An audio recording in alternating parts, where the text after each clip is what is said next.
May 15th, 2020.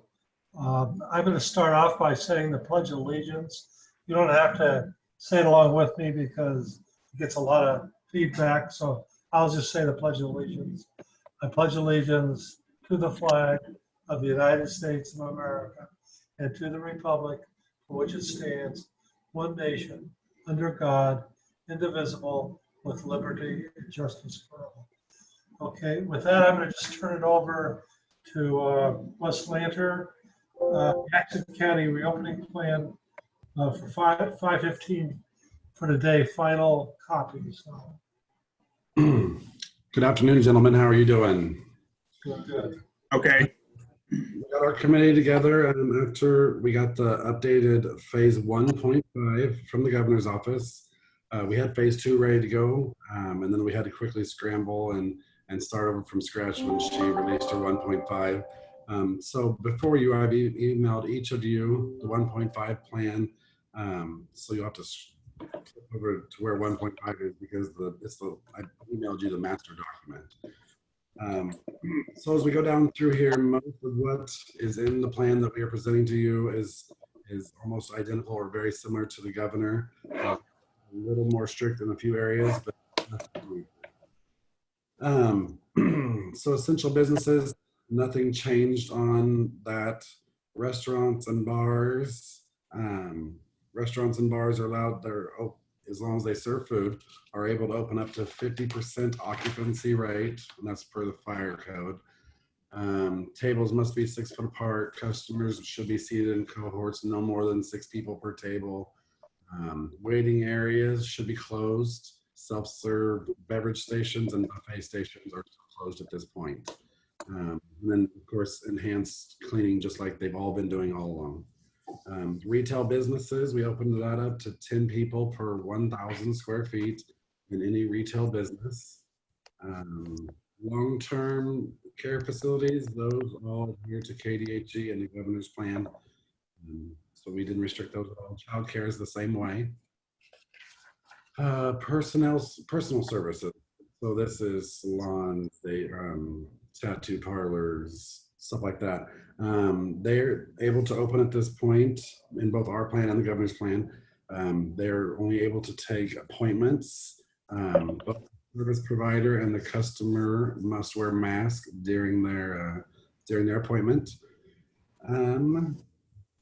Appointments must be spaced out so that the personnel attendants or the salon owners can clean in between each people coming in and leaving, so between appointments. And then only one customer is allowed per service provider in the business at any given time. So if you're a salon that has multiple providers, only one person per, and everyone else needs to wait outside. And then the salons also have to do screening and a contact tracer list for the people that come into their salons. So if there is an outbreak, the health department can use those in their investigation to see who all was in that area. Religious activities, there's no restrictions on them at all. They are to follow the governor's plan. We strongly encourage using video or telecommunication still. We want people to do that. If you're going to go to church, please go and sit with your families, but that's not in our order. And make sure your family social distance is 6 foot from any other family that's in church or religious activity. Recreations, per the governor's order, there's no team practices allowed, no competitive events allowed. Ours is the same for that. Parks and recreations are open, so parks are open, but the restrooms, play equipment, picnic tables, all that is still closed because it's not being cleaned right now. So yes, it's there, and if people use it, they take the risk of who was sitting there before them and what if they coughed on the table or if there's any bacteria on that table. Going down to gyms and fitness centers, they may open during this. They're limited to 10 people per 1,000 square feet. Or the equipment must be washed or cleaned prior to each person using it and after each person is done using it. That business must keep a record of all people that are in their facility for contact tracing, again, just like salons have to do. Locker rooms are closed, except for if they're used for restrooms, and that's per the governor's plan also. Swimming pools are closed. Real estate may show houses, but no open houses. So individual showings only.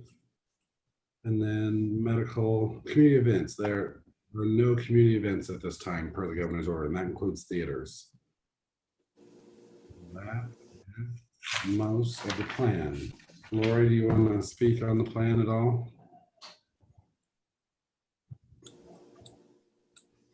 I'll answer any questions that anybody has.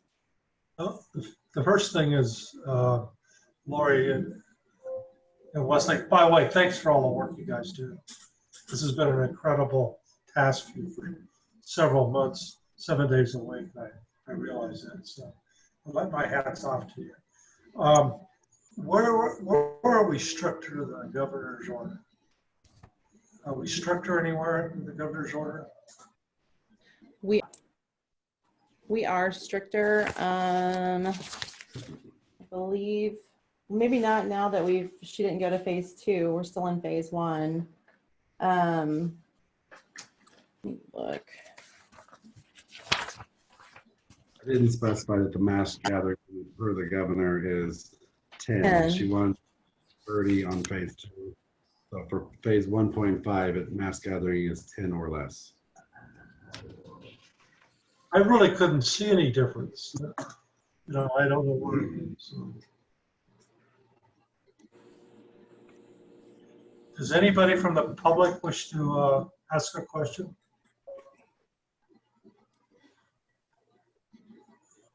Any commissioner want to ask a question? I have a question on the, when a business has to take down the list of the people and the contacts and all their information there, at what point is that accessible by you? Only if there's a case of an active case? I mean, I had some people questioning me about that. It seemed like it was, a little far-reaching there. That it would almost be I'm trying to think of the correct terminology here, a way of keeping track of people over and above what maybe they need to. So the only time you're going to ask for the information is if there is a active case or a suspect case before you would get that list from those businesses. The only time that I would request that list would be if we have an active case that I'm investigating and that case has been to that establishment. And then I would just request that specific date and time. Okay, so that's what I thought, but I was, I had a little bit of questioning about that, so. Yep. Okay. My question is, I watched the ABC News last night. They showed a bar grill, I believe it was in Texas. They had the 50% occupancy, and there was way more than 50%. Are the businesses going to be held accountable by the governor? Is there, if they go over the 50% in the restaurant and bars? So how that works is even on the governor's rule, whether it's our rule or the governor's rule, our local law enforcement is who has to enforce that. So our local law enforcement and our fire department, because they're actually the ones that set the occupancy code, will be the ones going around and checking on people. I mean, and if someone calls in and complains about, for example, the restaurant A or public place A has too many people in it, then they're going to call 911 or our dispatch center, which is what's already been happening. And then they'll send an officer or somebody from the city fire department down there to check it out. I don't feel, in talking with most of the restaurants here in our community, that they are going to get to that limit, and they all express their concern to start off slow and gradually increase as we increase. So I don't see any of them slamming way over their occupancy into their restaurant. So I'm fairly confident that our people in our community are taking this seriously and want it not to spread. So, but there will be law enforcement and fire department checking on them periodically. So, Wes, am I right that there's a posted number? And I guess I could ask some of the restaurant people out here. There's a posted number above the door tells you what the occupancy is of the establishment. There is a posted number somewhere in the facility. I'm not sure that it's always above the number. I can find out where it's supposed to be located, but there should be in every posted number. Yes. Yeah, okay. Any other questions, Commissioners? I have a question on maybe into phase 3, and I know that we're not there yet, but we've got our Atchison County Fair, and I've had some of the Fair Board asking me if there's any information that we have that would prohibit a fair to take place. Of course, it will be under different circumstances, I'm sure, but you know, I guess there could be something come out from the governor that would, you know, in the next phase that would just prohibit all fairs or all gatherings like that. Is there any indication yet of when that would be known or what that would be? So I've already had meetings with the Atchison County Extension Office and spoke with them. It is primarily up to K.S.A to decide the 4-H'er side of the county fair. They did have a meeting on the 11th, and they're holding off to make any decision. So there is possibility of a county fair right now. As we move forward in phases, we'll know if that's possible. Lori and myself are set up to have a meeting with the extension agents here next week. And then the Atchison County Fair Board also reached out to me and I believe to Lori and asked us to come meet with them next Wednesday night in Effingham, in the park, out in the public, spread out, so we can discuss options of what's gonna happen there. But it's all up in the air between now and August when our fair happens. I mean, lots of things could change. We could see COVID go away, I hope, or we could see it come back. So it's just up in the air at this point for the fair. Everybody's hoping for the best. Yes. This is 1.5, right? So on June 1st, I'll be going to phase 2, Yes. not phase 3, right? Hopefully the governor will on June 1st. Okay. Actually, phase 3 would start, the earliest would be June 29th from what I'm reading. So that would be in effect at the fair if things progress as they are scheduled. Yeah, and fairs are different times. So for example, Brown County Fair is the 1st of July, the first couple of weeks in July. So there'll be a decision made by then because the Extension Council and K.S.A will make those decisions before the first fair starts. Do you have any other questions on the plan? And I want to move on to the county internal changes for COVID-19. That would be how the courthouse is going to operate until June 1st. Okay, so real fast before we do that, this plan will be posted on the county website. It'll also be put on social media. It'll also be sent out to our local media and out on my email list. It's around 658 people or different email address that I send it to. So we will flood the market with the plan and the order. So County courthouse. Okay, so discussion for the county courthouse. Very wordy document because I tried to list out everything that our county offices were going to be doing for the next 2 weeks. Basically, at this time, we're going to open it up to appointment only for all of our county offices. The doors will remain locked, but as people show up or as people call ahead to make appointments to come in to do what they need to do in our county courthouse, be our county offices or our courts, there'll be a screener at the north door, which will be the only door that people are able to access. The east doors, which have the steps, will be locked and will remain locked. There'll be a screener at the north door. You'll come into our facility. To enter our facility, you'll have to answer the same questionnaire that we were asking all our businesses to do. Temperature, if you have any symptoms, your name and a phone number. So that way, if there is an outbreak that's associated with our courthouse, we can call all the people that have been in our courthouse for the health department's investigation. From there, you'll get to go to each respective office, do what you need to do, and then be escorted back out of the building. I'm going to post this document also on the county website and social media so everyone can see what we're doing. I see phase 2 for our county reopening is the doors will be unlocked, but we'll only offer so many people into our offices at a time because we'll want to adhere to our mass gathering limits when that time comes. County Commissioner is still suggesting at this time to meet virtually for at least the next 2 weeks. Maybe phase 2, we look at that changing, but currently I'm still recommending that you guys meet the way you are on Zoom. Treasurer's office, there's a big old list under her section that says you can access some documents online, you can access some payments online. We're going to leave our Dropbox that we currently have on the north side of the building for both courts and our county offices so people can drop off payments or paperwork that is needed.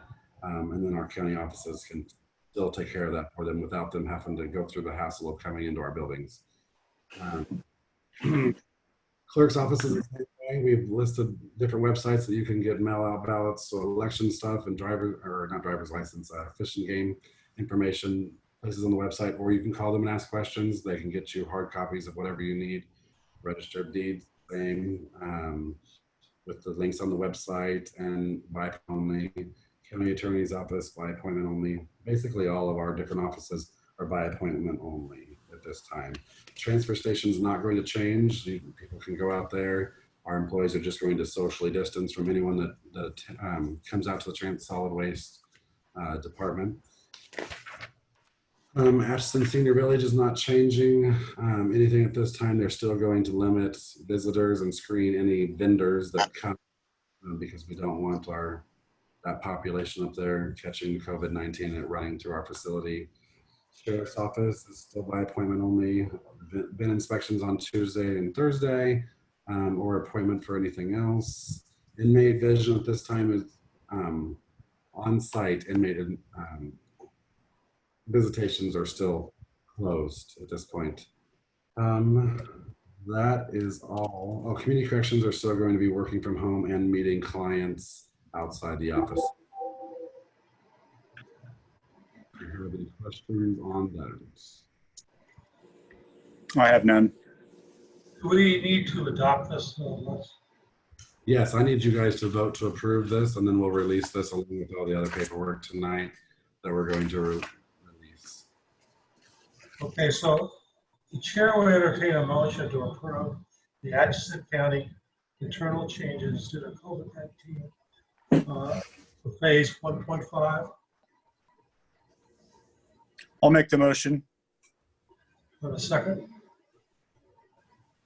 Bill seconds it. He's muted, but he seconded it. All in favor signify by saying aye. Aye. Passes. Bill, 3. Passes 3-0. Okay. I had mine muted, I'm sorry. Okay, no problem.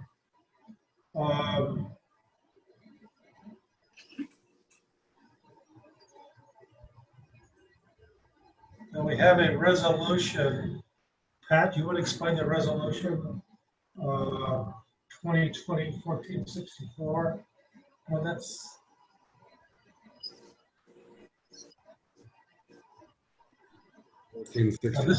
I'm sorry. That's the one for. I had to put a drink in the ballot. I got a lot of resolutions. Pat, you want to explain the resolution to extend the stay-at-home order? Yes, and it does have a typo there. That should say 1467 in the title instead of 1464. Under the Kansas Emergency Management Act, the commission or the chairman may declare the existence of a local disaster emergency, and that was done by the commission back on March 17th.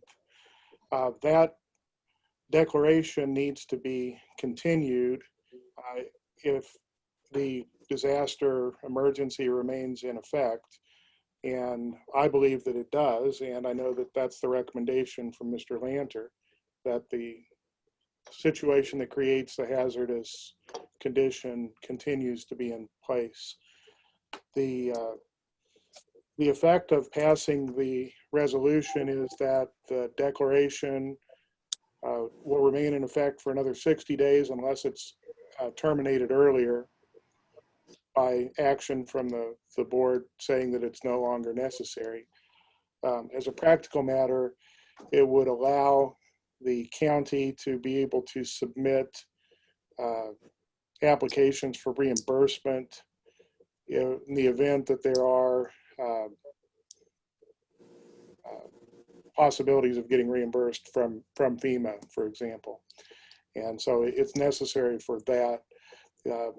60 days from March 17th is tomorrow, I believe. So I think it needs to be dealt with today before it expires. The chair would entertain a motion to approve resolution extending declaration of local disaster emergency due to COVID-19 pandemic. Resolution number 2020-1467. Do I have a motion? I so move. Second. I'll second. Any further discussion? Hearing none, I assume you're ready to vote. All in favor signify by saying aye. Aye. Aye. Passes 3-0. I seen on my screen, Mr. Chairman, that Mr. Kuckelman had a question. I don't know if you guys seen that as well or not. Yes, I saw it What flash up. declares Let me read it here. What does it say? Do you want to answer that question, Wes? It's on the screen. Yes, I can answer that. So for instance, as long as the governor has her declaration in order, our county declaration should be in place. If we, on top of not getting FEMA assistance, if we don't have one, I also can no longer request supplies from the state if we don't have an active declaration in place. And right now I'm ordering lots and lots of PPE for our senior citizens or senior care homes, hospitals, emergency responders. So when a decline in cases and when all of our health metrics that are above me all show that we are under control and we are dropping down in numbers, that is when our declaration cancel out. We'll follow the governor in that because she has doctors and people far smarter than me to determine when we're out of our emergency declaration area period. Okay, I have a question on that. That's kind of interesting. Why are you ordering for all of the, are you ordering for the hospital too? I mean, you said the nursing homes. Why is that all coming through you? Wouldn't that come through the natural chain of supplies? I mean, that's just kind of drew my inquisitiveness, I guess, on why that's taking place. So basically any disaster, people are supposed to try and order whatever they need or get whatever they need through mutual aid or through their normal processes. When they are not able to get their normal processes, that's when they request through emergency management to get them what they need through the state of Kansas. So we send a formal letter up to KDM logistics, and they try and fill our order. Right now we're having issues with gowns and a few other items getting those in. But that is common practice across the nation. That's what part of emergency management is to get resources for our locals. And why we're doing those. So we're able to do our county agencies, we're able to do our hospitals, our health department, and then senior care homes because they are in that essential emergency nonprofit category that the government chooses. So is this PPE coming from the feds or from the state or where? So we did get SNS originally, which is from the federal government. So with the national stockpiles, they were moved to the states that needed them, and then the states distributed them out to local emergency managers, and then local emergency managers gave those out to the agencies in their jurisdictions. But we have exhausted, the United States has exhausted the national stockpiles for this. So now we are going directly to manufacturers and ordering the supplies that they can get to distribute to the counties to distribute out to our agencies. Okay. John, did that answer your question? Mr. Chairman, could I? Sure. The standard is found in K.S.A. 48-932, and it is simply a finding that a disaster, a local disaster emergency has occurred or is likely to occur. And that's the extent of the guidance given in the statute. So, John, I assume we answered your question. Okay. Bonnie, you didn't have a chance to speak today. Dr. Bonnie Tackett from the hospital. Do you want to chime in on anything? I know I missed the first probably 15 minutes. Sorry, I was finishing with patients. I guess mostly, do you guys have questions for me from hospital standpoint on how things are going here or what our metrics are, or anything like that? I was just up there. I had my dad up to a doctor's appointment this afternoon. I was just wondering, when will the hospital get back to a more normal, I guess, setting? Is there a setup for the hospital about what metric they will use to when they start admitting more normally, or is that all up in the air yet? Yeah, no, we also have a phased back to normal. We haven't ever been closed, so it's not really a reopening, but a phased back to normal. As we're healthcare, we feel like it's important for us to be slightly behind everybody else. So returning a little bit more slowly to normal. But we have started doing elective surgeries again with some screening measures that have been put in place. We are, as allowed by mass gathering guidelines and things like that, we have adjusted our plan also off of what the governor released last night. So we're keeping all of our meetings still right now at as many meetings like this as we can, or less than 10 people. And then we are doing a stepwise process back to normal, and some of that's reopening services that we haven't done. At different points, we will allow visitors to come back in, but on a limited basis. So right now, they're not allowing visitors across the majority of the hospital. Eventually, we'll allow visitors, but one at a time at first. And then eventually, we'll open it up to return of visitors kind of back to a normal fashion. We'll continue screening methods at our entrances, probably through the entire phase process until we get to the kind of phase out step, when those stations will no longer happen at this point. So I'm in yet a different office today that is not my own, because I've moved out of my office into the Well Clinic area. I plan on not being in my own office for another month at minimum. There was another question. Now it just escapes me. Go ahead. I don't know that I actually, as far as our back to normal, that's really what it is.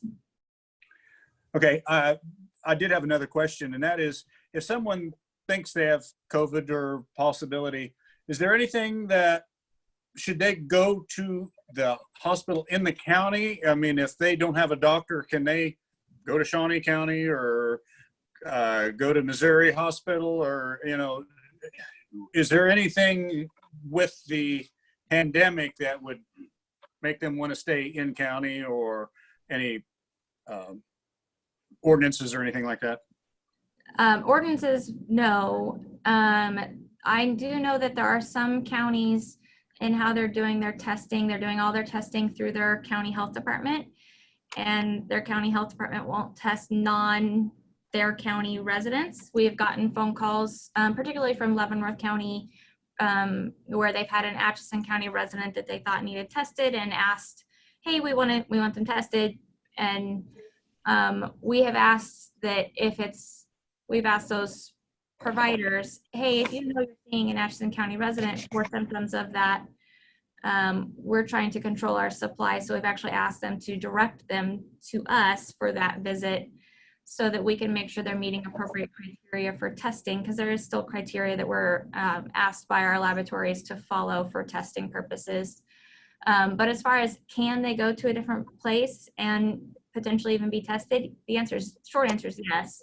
It's really up to the place where they're going on if that testing will be done by them or not.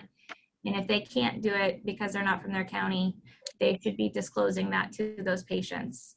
So someone who has a primary care physician in Shawnee or somewhere else, they sure can go there, and that's okay.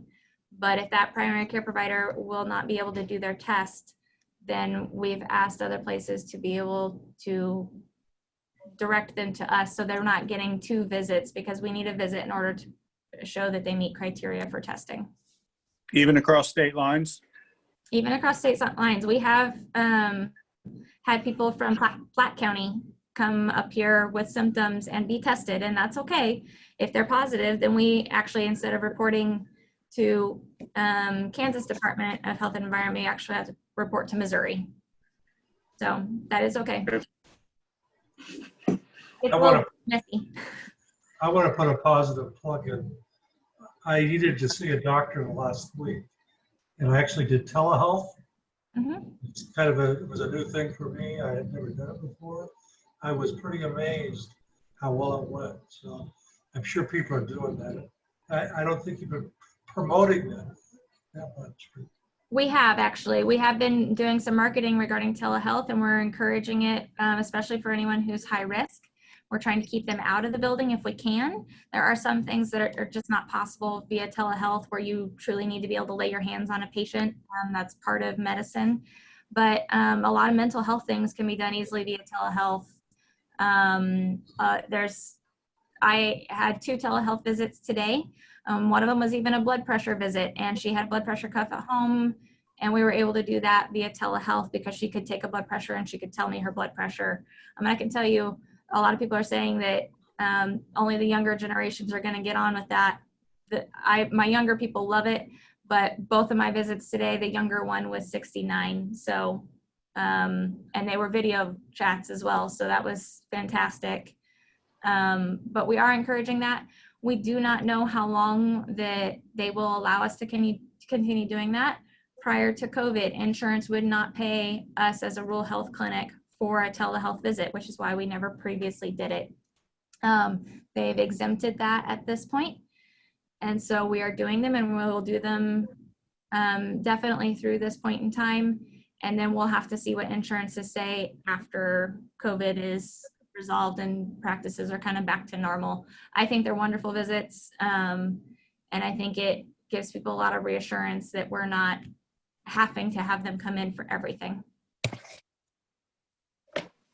And on that note, if someone has symptoms of COVID, we will do a telehealth visit to document their symptoms. And then most of our people that we've tested have had that telehealth visit, and then they drive up and they park out here, and we send a nurse with PPE on to the car. The nurse has them sign a consent form for their testing and collects the test with the patient never getting out of their car. So we're reducing exposure to staff, to other patients, and still providing the care that they need.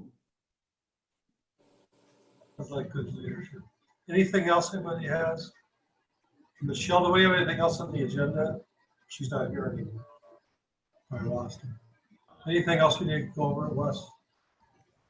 No, we released our statistics today that we normally release now Monday, Wednesday, Friday, because we follow KDHE on that. We did have to drop our recovered rate by 1. We did have a patient that was recovered that stopped being recovered and started getting symptoms again. That person was tested and they are positive again with COVID. So they'll be on home isolation, and Lori's completed her investigation on it. I was amazed that Jackson County went from 1 case to 24 cases inside of a week. Hotspot with that company out there, and that same thing could happen right here in our county. So hopefully it doesn't. Hopefully we continue on the low number that we have, and hopefully everyone recovers. But that is a definite possibility. And that's I what got we a comment for. want to happen here. I have a comment for Wes or Lori. I noticed that we have a lot of participation. Is this meeting something that you think we need to have every Friday till we get through this? Because we have a lot of viewers. We're already doing the town hall one that we did with the schools, the hospital, the health department, county emergency management, schools, city of Atchison, Dr. Epley. We can do multiple. We will. If you guys would like to do that, we just can't do them at the same time. So if we do them all on Fridays, we're going to stagger them. Well, my opinion, the one that's put on by the group of government bodies, the school, the health department, is very informative, and a lot of people can get into questions in there. They're well organized. I'd like to see us continue for that, and that's very informative.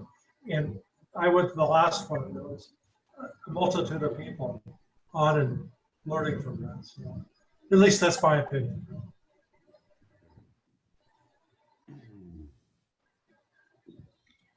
We can do. We're trying to update you more in commission meetings also. And then those updates will be posted on social media just like we do all the other commission meetings. So we can try and bring more information to your normal commission meetings on Tuesday to get more word out, to get more education out for our citizens. There's some stuff though that we can't talk about or release because it's protected by HIPAA. I believe there was another question came via text. It flashed up here, so I don't know who is the arbitrator of those. But the question was how long has it been since the patient was negative that tested positive again? That's not a question I can answer, and I'm not sure that Lori will feel comfortable answering that either.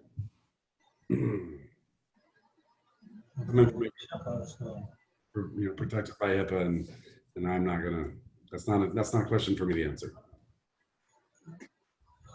Okay, I'm about ready to call for adjournment unless somebody else has comments or questions.